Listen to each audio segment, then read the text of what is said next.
Buenas tardes. Bueno, muchachos, entonces vamos a resolver el taller. ¿Cuál es la idea? Que tratar de aplicar un poquito los conceptos que hemos visto de farmacocinética hasta ahora a lo que sería la resolución de casos puntuales en pacientes en cuanto al cálculo de dosis de carga, dosis de mantenimiento, ajuste de dosis en un paciente crónico, ¿cierto? Es básicamente eso. Seguramente tendremos la oportunidad de retomar estos conceptos más adelante durante la carrera, pero quisimos ver cómo nos funcionaba con ustedes hacer esa aproximación clínica en este momento. Y sobre todo para que veamos que no es algo difícil, que las ecuaciones farmacocinéticas son sencillas y que realmente teniendo los conceptos claros y de pronto aplicando o manejando bien el tema de las unidades, pues podemos realizar los cálculos con mucha facilidad.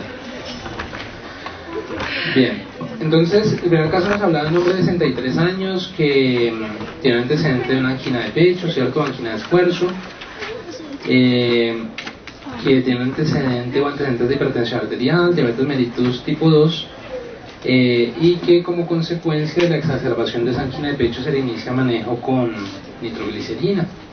¿Les llevan de pronto algo de la nitroglicerina? Eso, cuéntanos por favor. El tono vascular y mejorar el desequilibrio entre el aporte y la demanda de oxígeno. Muy bien, entonces digamos que es un fármaco que va a mejorar los signos y síntomas de la angina porque es un vasodilatador muy potente que actúa por vías dependientes del GMP cíclico, que genera vasodilatación del lecho vascular venoso principalmente, que esa vasodilatación venosa va a generar disminución de la precarga, como tú decías, disminución del consumo miocárdico de oxígeno y en ese sentido mejora del desbalance entre aporte y consumo miocárdico de oxígeno, y que además, bueno, va a ser un poquito más despacio, entonces va a generar vasodilatación del lecho vascular venoso. Eso lleva a disminución de la precarga, y la disminución de la precarga lleva a disminución del trabajo miocárdico y por ende el consumo miocárdico de oxígeno. Finalmente eso lo que nos brindaría es una mejora entre el aporte y el consumo miocárdico de oxígeno. ¿Cuál es el problema central en la enfermedad coronaria? Que el corazón consume más oxígeno del que está recibiendo. Básicamente lo que vamos a tener ahí es que el corazón va a consumir menos oxígeno. Adicionalmente, digamos que los nitratos, la nitroglicerina vasodilata las arterias coronarias y de esa forma va a mejorar la entrega de oxígeno al corazón. Entonces digamos que es un fármaco, es un medicamento que es terapéutico en la angina de pecho. Bien. Y entonces nos hablan de unos parámetros farmacocinéticos. Vamos a darle un vistazo a cada uno, a ver si nos acordamos qué quiere decir o de qué nos habla cada parámetro farmacocinético. Ese es un objetivo de aprendizaje importante del curso de función terapéutica que esperamos se haya cumplido. Entonces, ¿qué habíamos dicho que era biodisponibilidad? ¿Quién se acuerda? Cantidad de fármaco intacto que llega a la circulación, intacto, ¿cierto? Que llega a la circulación desde el sitio de administración. Y nos dicen que por vía oral es inferior al 1%. O sea que es muy baja, ¿cierto? Muy baja por vía oral. Por vía sublingual sube al 38%. ¿Y por qué pasará eso? Porque se evita, muy bien, se evita el efecto del primer paso hepático, perfecto.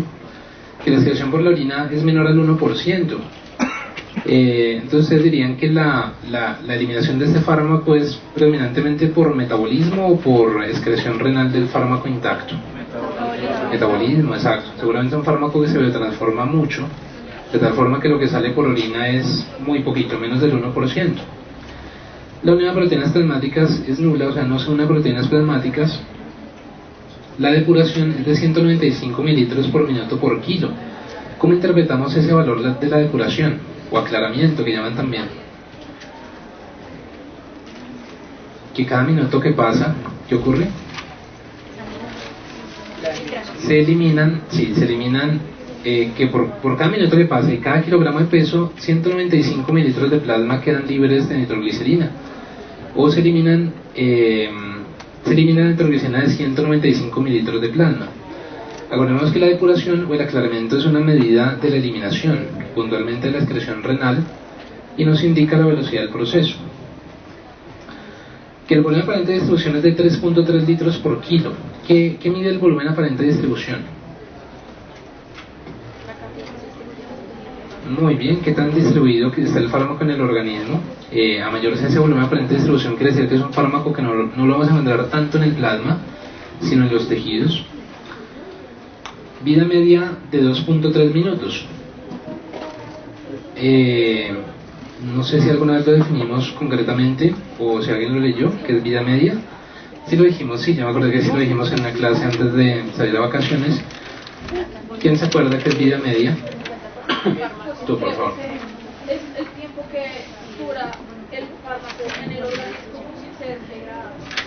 Es más o menos eso. ¿Quién la quiere complementar un poquito? Ahora ustedes dos. Es el tiempo que se demora la concentración del fármaco a llegar a la mitad de su valor. Muy bien, tiempo que tarda la concentración plasmática en disminuir en un 50%, perfecto. Y rango terapéutico, ¿qué habíamos dicho que es rango terapéutico? O ventana terapéutica. Muy bien, era como una brecha, un intervalo entre dos concentraciones, la mínima efectiva y la mínima tóxica. Exacto. Muy bien, entonces ya tenemos los conceptos claros, ya sabemos cómo interpretarlos, para qué nos sirve cada cosa. Vamos a ver qué nos sirven además para calcular dosis en los pacientes. Entonces nos preguntan que cuál sería la vía de administración de primera elección en este paciente. Que hemos dicho es un paciente que es agudo, que está crítico. ¿Cuál creen ustedes que sería la vía de administración ideal? Sublingual sería una muy buena alternativa, exacto. Sabiendo que es una vía intravenosa, exacto. Sublingual porque es una vía rápida, es una vía de emergencia. Y la intravenosa, que es la vía de emergencia por excelencia. Básicamente en estos pacientes lo que manda el protocolo es manejar primero la vía sublingual, ¿cierto? Se pueden hacer hasta 3 administraciones, como dice en la diapositiva. No más de 3 porque puede incurrir uno en generar hipotensión en el paciente, que es un efecto adverso indeseable que incluso nos podría comprometer más el llenado coronario. Además que la hipotensión genera taquicardia refleja como una respuesta fisiológica compensatoria y es algo que uno quiere evitar a toda costa en un paciente con angina de pecho. Entonces, sublingual inicialmente, si con eso no hemos corregido la angina, hospitalizamos a ese paciente y le iniciamos una infusión de nitroglicerina que no debe mantenerse más de 48 horas porque el paciente nos puede hacer tolerancia o taquifilaxia, si la quieren decir de esa manera. Sí, máximo 48 horas. Y entonces, sumamos que pasamos por las 3 administraciones sublinguales y que la vamos a manejar por vía intravenosa finalmente, en infusión continua. Y nos están pidiendo cuál sería la velocidad de infusión expresada en microgramos kilo minuto. ¿Alguien nos quiere contar cómo, si alguien siente que encontró la respuesta y pudo hacer el cálculo, cómo se hace ese cálculo de esa velocidad de infusión? Si no, pues lo miramos acá y lo resolvemos entre todos.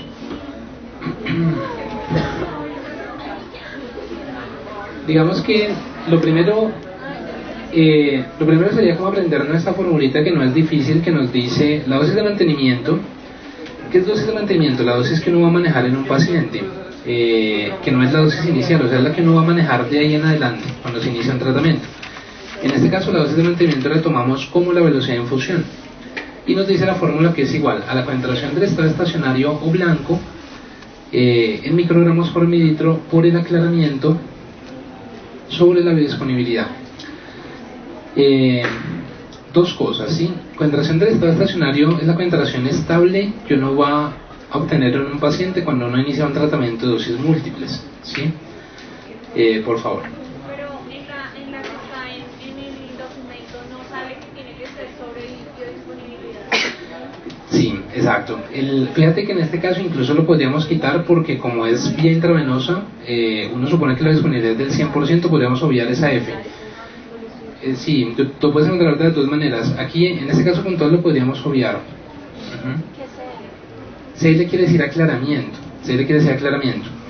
Para que nos quede claro a todos que es concentración del estado estacionario en esta fórmula en la mitad del rango terapéutico. O sea, la concentración del estado estacionario es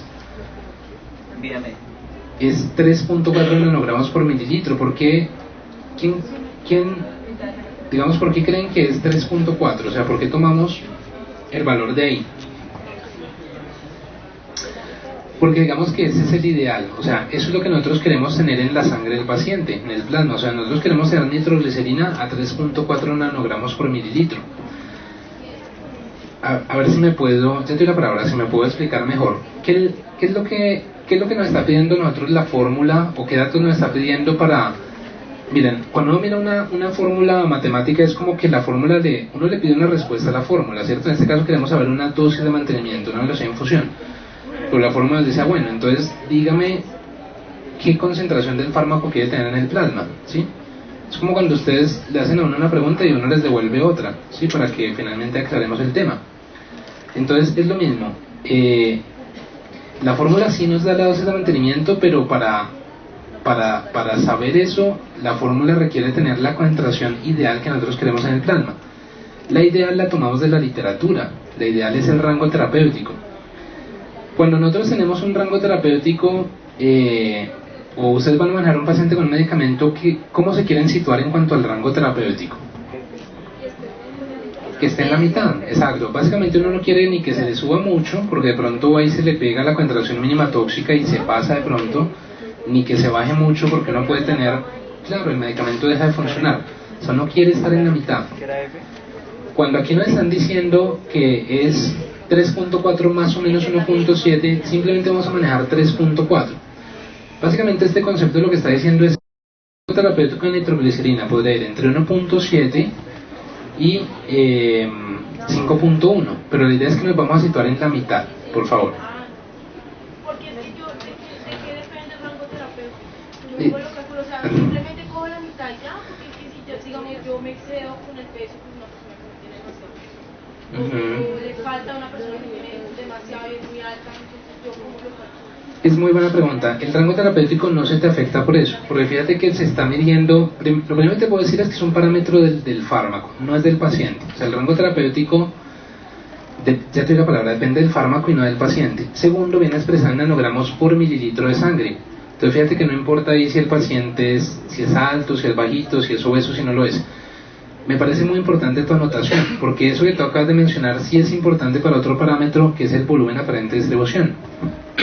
Ahorita lo vamos a ver en el caso de digoxina, o sea, no es lo mismo de pronto uno colocarle digoxina a un paciente que pesa, vamos a decir que son 2 adultos, y a un paciente que pesa 47 kilos versus uno que pesa 110. Sí, seguramente la dosis ahí sí va a ser distinta porque el volumen aparente de distribución también lo es. Pero entonces el rango terapéutico no cambia digamos por la contextura o la conformación del paciente. Eso, iban a preguntar. Entonces se supone que yo tomo este valor de concentración del estado estacionario del rango terapéutico. Exacto. ¿Qué hago? ¿Sumo esos dos valores y los divido entre dos? No, lo que pasa es que es como cuando tú dices... no, es una forma de expresarlo. Es que yo de pronto creo que esto los confunde un poquito, pero es... por favor. Lo que pasa es que, Daniela, ahí dice 3.4 más o menos 1.7. Entonces tienes en cuenta que puede ser 3.4 menos 1.7, o sea que eso sería lo más bajo que se puede. Y 3.4 más 1.7, que es lo más alto que se puede. Entonces 3.4 es la mitad. Ya, perdón, es que yo pensé que era un intervalo ya. Gracias. Exacto, sí, justamente lo que tú dijiste. Bien, entonces ya sabemos que ese dato lo vamos a tomar de ahí, ¿sí? Por favor. Porque en este caso la velocidad de infusión es la misma dosis de mantenimiento. Porque eso se entiende por dosis de mantenimiento. ¿Qué pasa con las dosis? Básicamente hay dos posibilidades. Sí, digamos, o tú vas a manejar dosis única, que como su nombre dice es una sola. Como cuando tú eres el paciente, se va a tomar una dosis de albendazol para purgarse, ¿sí? Que tú lo vas a desparasitar y basta con una dosis de albendazol de 200 miligramos. O tú le vas a decir, usted sufre de migraña y cada vez que le duele la cabeza se va a tomar una tableta de naproxeno.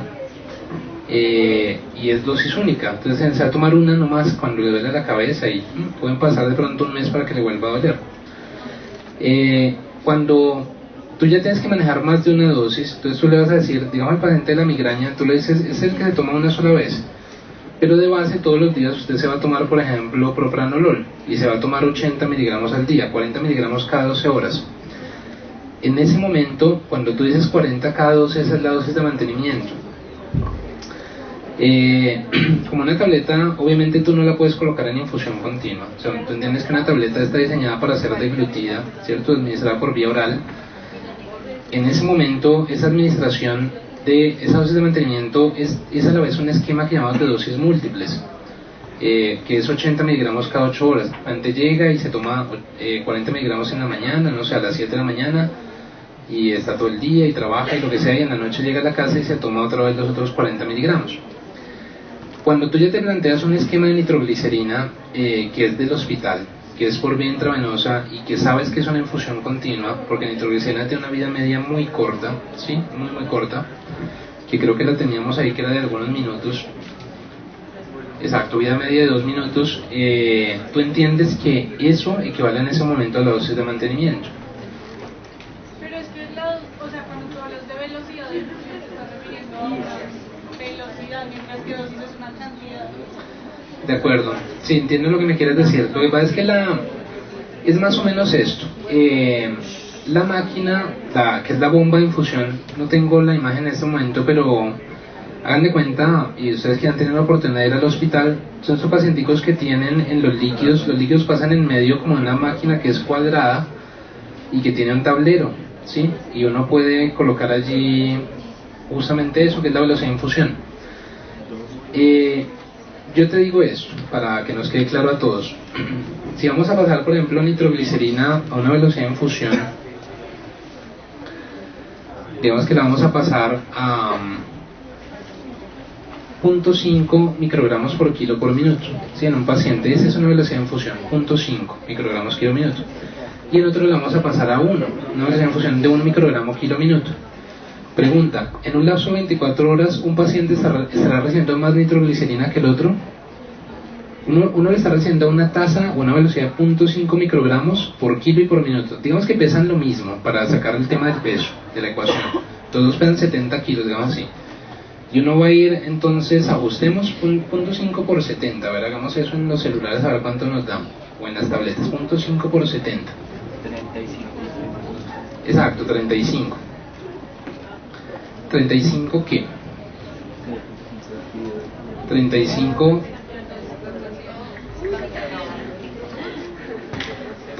microgramos. Sí, digamos 35 microgramos al minuto. Uno lo va a pasar a una velocidad de 35 microgramos al minuto, otro a una velocidad de 70. Pregunta, ¿en el lapso de 24 horas alguno de los dos pacientes habrá recibido una dosis mayor de nitroglicerina? Sí. Claro que sí. ¿Cuál? Exacto.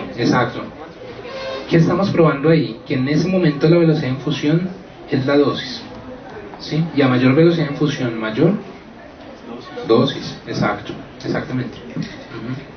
Siempre que se le esté administrando a un paciente por vía intravenosa un medicamento por infusión, la velocidad de infusión que sería lo mismo que la dosis de mantenimiento. Sería lo mismo, exactamente.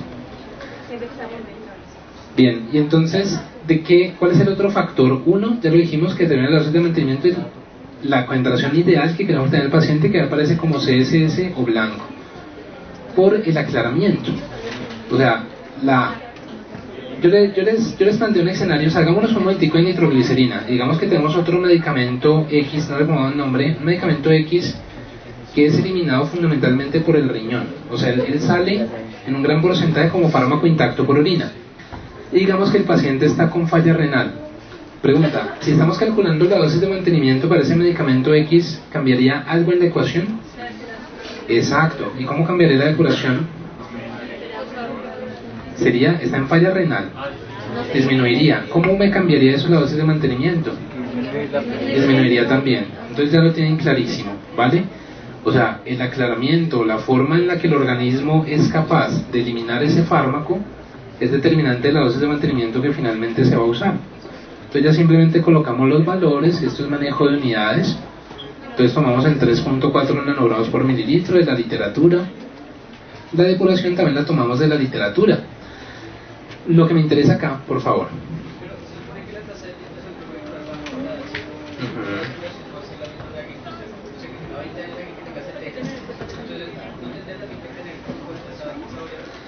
Sí, claro. Si uno es muy purista con esto, realmente no hay ecuación que le pueda funcionar, porque habría que ajustarla, o sea, habría que...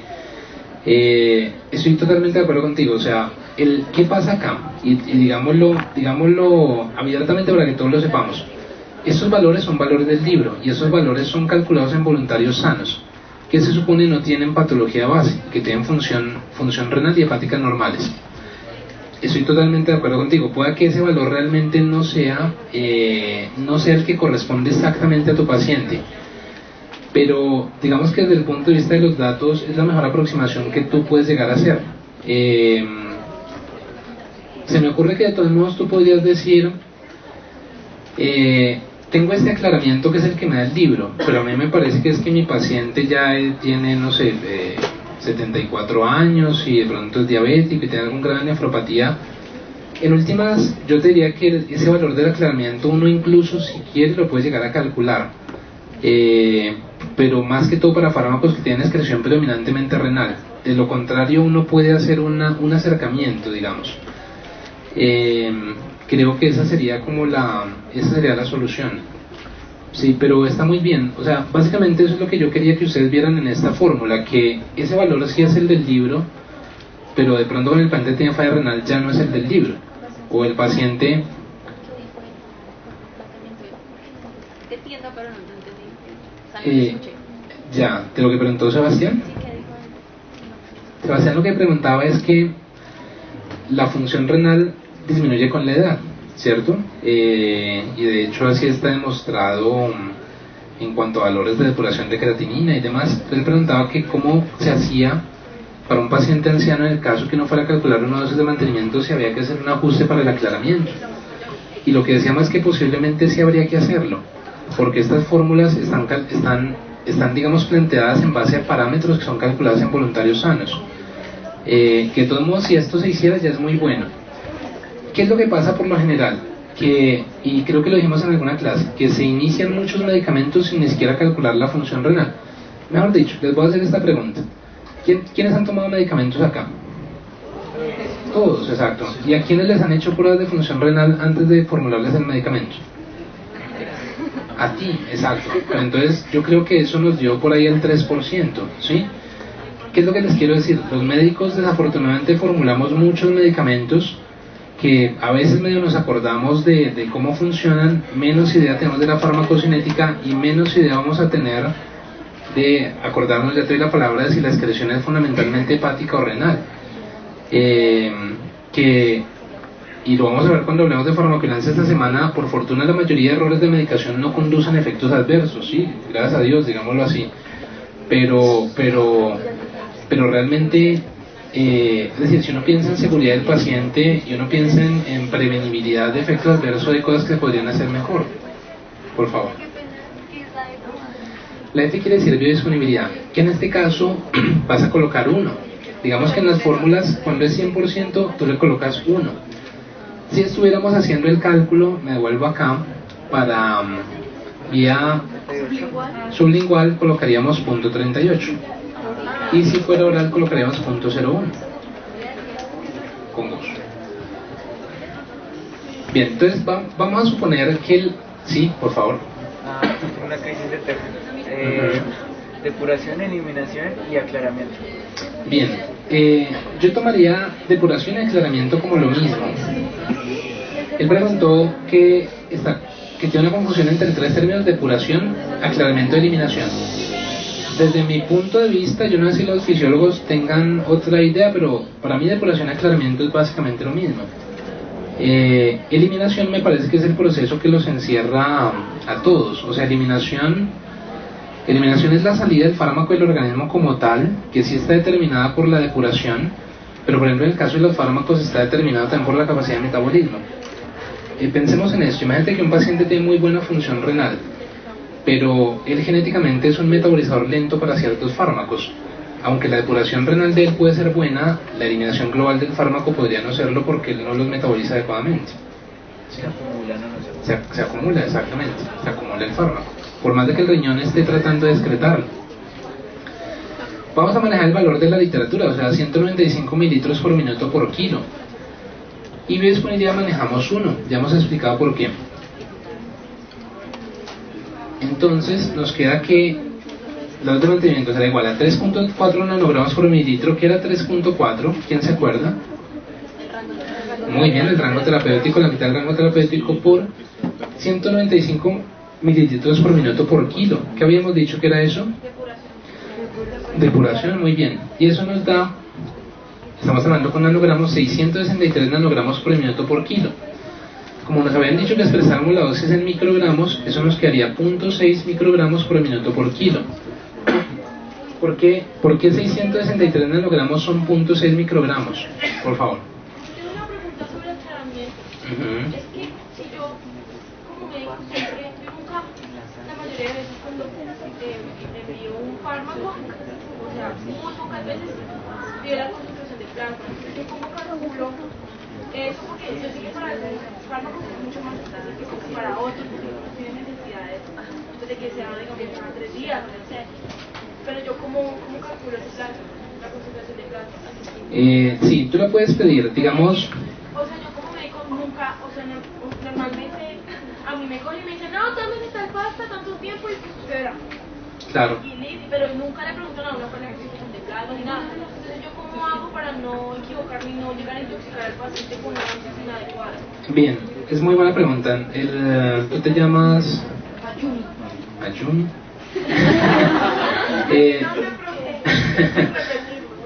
Bueno, entonces me están preguntando por, digamos que las concentraciones plasmáticas habitualmente no se piden en la clínica, eso es cierto, realmente no se piden todo el tiempo. Yo te diría que, bueno, entonces que cómo hace uno el monitoreo de la terapia con medicamentos y el cálculo, ¿cierto?, de algunos parámetros que dependen del valor de concentración plasmática. Yo les diría que uno tiene que acogerse a las guías de manejo, que yo voy a trabajar en consulta de neurología, ¿sí? Entonces a mí me gustó la neurología, el día de mañana yo decidí hacer neurología y voy a manejar muchos pacientes con epilepsia, o no sé, con dolor neuropático, o qué sé yo, y entonces me toca manejar carbamazepina, me toca manejar fenitoína, ácido valproico, fármacos que yo sé, por una parte tienen un rango terapéutico muy estrecho, y segundo, es muy importante hacer el monitoreo para garantizar que el paciente va a estar bien controlado. Si yo escogí esa especialidad y voy a manejar esos medicamentos, o incluso sin haberla escogido, yo opté por manejar uno de esos medicamentos, yo debería pedir niveles de concentración plasmática. Que yo tengo un paciente con falla cardíaca, ¿sí?, y yo le voy a manejar digoxina oral para la casa, como apoyo inotrópico le voy a dejar digoxina para la casa. Es un medicamento que si yo voy a manejar, yo debo pedir niveles cada cierto tiempo, particularmente cuando yo sospeche toxicidad. Entonces, el paciente llegó a consulta diciendo que estaba con náuseas y hiporexia, como que se le había quitado el apetito, está viendo las cosas de color amarillo, ese amarillo verdoso, que son efectos verdes característicos de la digoxina. Yo le puedo pedir niveles en ese momento. Lo que te quiero decir ahí para concluir es que las guías establecen muy bien para qué medicamentos uno debería hacer ese tipo de monitoreo, que justamente vienen a ser fármacos con rango terapéutico muy estrecho. Es básicamente eso. Y el total, yo como sé el aclaramiento renal y el hepático, porque pues para saber el total, pues la fibra esa mayoría. Sí. Básicamente lo que haces es, creo que no tengo la fórmula acá, lo podemos ampliar, igual quien quiera ampliar este tema le podemos de pronto dar una bibliografía adicional, pero básicamente lo que tú haces es mandar a recoger la orina de 5 vidas medias plasmáticas. O sea, uno tiene que decirle a la enfermera o al enfermero, necesito que ese paciente le haga una recolección de orina. Tú miras cuál es la vida media, uno la mira en el libro, que es 24 horas, bueno, entonces vamos a recolectar la orina de 5 días. Esa orina se manda a analizar al laboratorio. Y entonces uno tendría en ese momento dos mediciones. Por una parte un volumen de orina, o sea, sabe la cantidad de orina que el paciente ha producido en ese tiempo, y se mira la concentración de fármaco en orina. Ese producto, volumen de orina por concentración del fármaco en orina, entre la concentración plasmática, nos da el aclaramiento renal. Que uno quiere saber el aclaramiento total. Es un poquito más complejo, pero también se puede hacer. Uno tiene que medir concentraciones plasmáticas seriadas, construir curvas de concentración plasmática versus tiempo, hallar el área bajo la curva. Y la relación dosis entre el área bajo la curva te da el aclaramiento total. El aclaramiento total menos el aclaramiento renal es el aclaramiento hepático, ¿sí?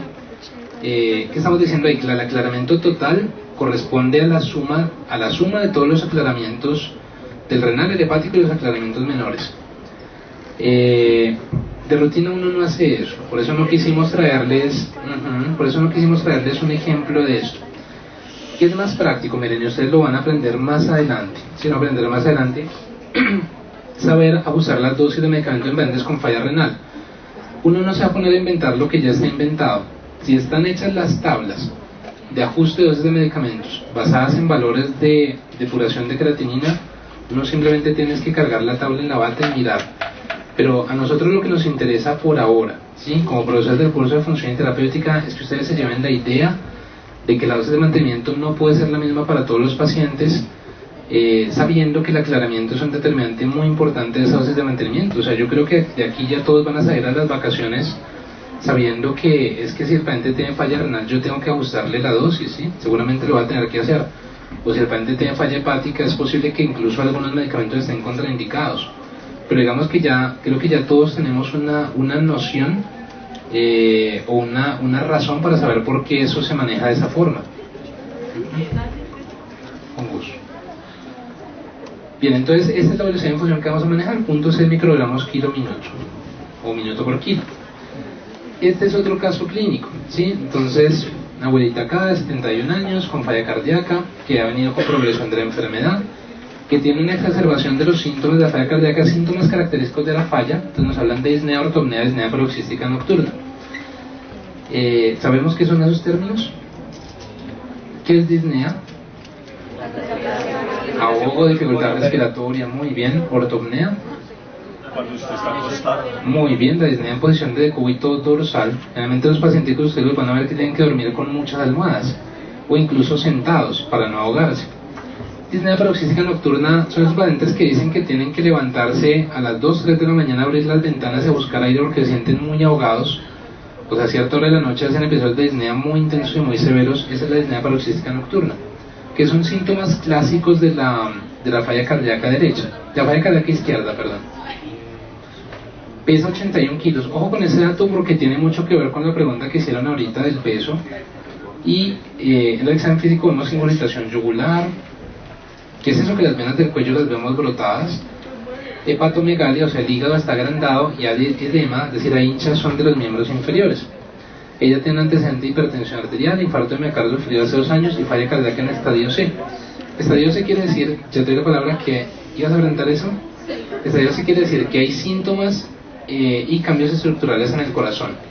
O sea, rápidamente les digo que no es el momento, pero A es solo factores de riesgo, ¿cierto? Falla cardíaca estallada, solo factores de riesgo. B, cambios estructurales sin síntomas. C, cambios estructurales más síntomas. Y D es falla cardíaca refractaria. Los pacientes de estadio D son los que requieren un trasplante de corazón, básicamente. Y la vamos a manejar con digoxina intravenosa. Miremos cómo son los parámetros farmacocinéticos de digoxina. Entonces, biosfenía por vía oral 70%, excreción del fármaco intacto por orina 60%. Miren que aquí el riñón juega un papel muy importante en la eliminación de esa digoxina. Una proteínas plasmáticas 25%, depuración 0.88 mililitros por minuto por kilo. Volumen aparente de distribución 7 litros por kilo. ¿Qué piensan de ese volumen aparente de distribución? Si lo comparamos, por ejemplo, con el de... Bueno, de pronto nitroglicerina no es el mejor comparador, pero ¿qué piensan en general de 7 litros por kilo? Digo, la señora pesa, hagámoslo de una vez para la señora, ¿cuál sería su volumen aparente de distribución? 7 por 81, a ver cuánto nos da eso. 567 litros, exacto. Bueno, ¿será que esta señora o un paciente similar a ella tiene un compartimiento en el cuerpo con esa capacidad de 567 litros? Exacto, o sea, por eso es que hablamos de volumen aparente de distribución, porque esas cifras obviamente son irreales, ¿no? Pero 500 litros, ¿dónde le cabe a una persona 500 litros de algo? No le caben, ¿sí? No caben 500 litros. Pero es justamente eso. La verdad es que digoxina es un fármaco que tiene tanta afinidad por tejidos periféricos, particularmente por el músculo esquelético, músculo cardíaco, que por eso esos volúmenes aparentes de distribución tan raros, que de hecho son irreales. Pero lo que nos está queriendo decir es que es una molécula que se distribuye muchísimo, sí, se distribuye muchísimo. Rango terapéutico 1.4 más o menos 0.7 nanogramos por mililitro, o sea que es estrecho. Vida media larga 39 horas. Sí. Bien, es interesante tu pregunta. En general es muy buena, porque sí, a mí me parece que ya nos hemos acostumbrado un poco a ver eso. Y ya te doy la palabra allá atrás.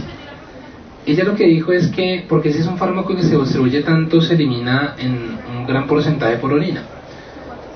Es cierto, porque en general, miren, y yo no, o sea, me parece excelente si algunos ya se han dado cuenta de ese detalle.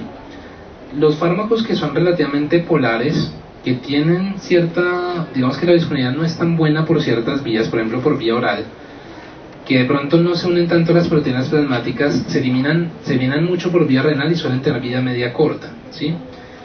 O sea, son fármacos que, digamos, rápidamente salen del organismo. Tienen dificultades para acceder, pero cuando llegan salen rápidamente. Un buen ejemplo, metformina, que ustedes por ahí tuvieron un casito clínico de metformina. ¿Sí? Metformina es un fármaco antidiabético con biodisponibilidad variable por vía oral, unidad de proteínas plasmáticas nula, ¿sí? Y excreción renal del 100%, vida media corta. Por eso hay que manejarla incluso en esquema de 3 veces al día. Pero hay otros fármacos que les pasa lo contrario. Entonces uno ve disponibilidad alta por vía oral, alta unidad de proteínas plasmáticas, metabolismo, eliminación predominantemente por metabolismo hepático en la mayoría de casos, y vida media larga. Seguramente lo que estamos viendo acá es que la vida media larga se explica por la fracción de digoxina que sí se distribuye. Imaginaría o pensaría yo, ¿sí?, que la fracción de digoxina que no se alcanza a distribuir o que no se distribuye tanto sufre eliminación renal. Sí, fíjate que es que de todos modos una predigoxina debería concluir en últimas que la eliminación es mixta, porque que el 60% sea renal quiere decir que el 40% es por metabolismo. Es básicamente eso, o sea, suponemos que hay un porcentaje que no... Bueno, y también digamos que no, tampoco es una condición como, tampoco es un requisito, ¿no?, que un fármaco para eliminarse por el riñón no tenga que distribuirse. Uno asume que más o menos funcionan en sentido contrario y que los fármacos polares son los que menos se distribuyen y mejor se eliminan por riñón. Yo te diría eso, o sea, que digoxina es una molécula que tiene sí la posibilidad de distribuirse mucho, pero en un porcentaje de eliminarse bien por el riñón también. Seguramente las propiedades fisicoquímicas le alcanzan a dar para eso. Es una molécula con un comportamiento complejo, digámoslo así, que no es fácil, ya te doy la palabra, no es fácil de asimilar a ninguno de los dos, digamos, ejemplos extremos que les di ahorita. Por favor. ¿Qué dificulta un carro de El peso molecular es un parámetro que sea muy pesado y que lo tengas unido a las proteínas plasmáticas.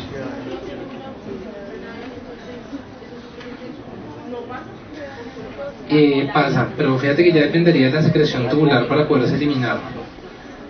Acuérdate que ahí el tema de unidad de proteínas plasmáticas es algo dinámico. O sea, yo siempre les digo que es como uno coger un taxi. Si el hecho de que uno se suba con un taxi aquí en la universidad para irse para la casa no quiere decir que uno se quedó a vivir en el taxi. O sea, uno se subió en algún momento y luego se bajó. El fármaco hace más o menos lo mismo. Puede que él sí se transporte unido a la proteína, pero en algún momento él se va a disociar. Cuando él se disocia, él puede hacer varias cosas. Entonces él puede, si encontró el blanco, unirse al blanco o a la diana. Si está en los túbulos renales, puede, por ejemplo, buscar el transportador y secretarse y salir por orina. ¿Sí? Eso. Con gusto.